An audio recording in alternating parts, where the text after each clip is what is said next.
If someone wins the lottery, the $1 million lottery, $1 million lottery, and then the day after they pick up the check, which happened to be around $425,000 after taxes and whatnot, and the day after they pick up the check, they are found dead. I think there's a little hanky panky. What are the chances that that person just died naturally, or it was an accident, etc.?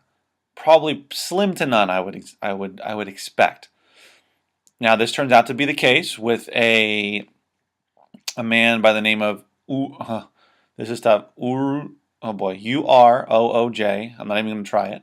Khan, Khan is his last name. Mr. Khan was a 46-year-old man from Chicago who done a scratch off, right? A scratch off lottery ticket won $1 million in June of last year. And like I said, he was found dead the day after he picked up the check. And according to the coroner's office, it was initially determined to be, quote, narrowing and hardening of coronary arteries.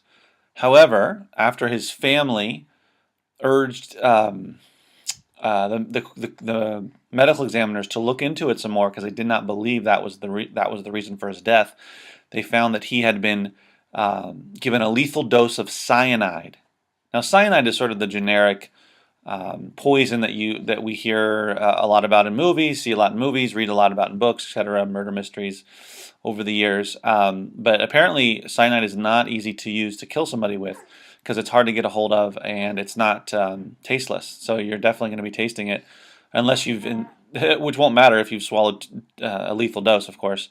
But it can be inhaled, swallowed, or injected. So apparently the police this is an ongoing investigation. They're looking into it, and there's not much more about the case than basically what I've told you. You can go check out the article. It's a New York Times article that came out recently, but it's it must have. I'd imagine it must have been planned for quite a while if somebody had cyanide, unless they are exposed to that stuff or have access to it on a regular basis. I would imagine that someone, once they found out, either someone close to them or not, got a hold of the cyanide and, well, killed him for $425,000. Pretty crazy. And the guy was apparently gonna give some of the money to some children's hospitals. So sad.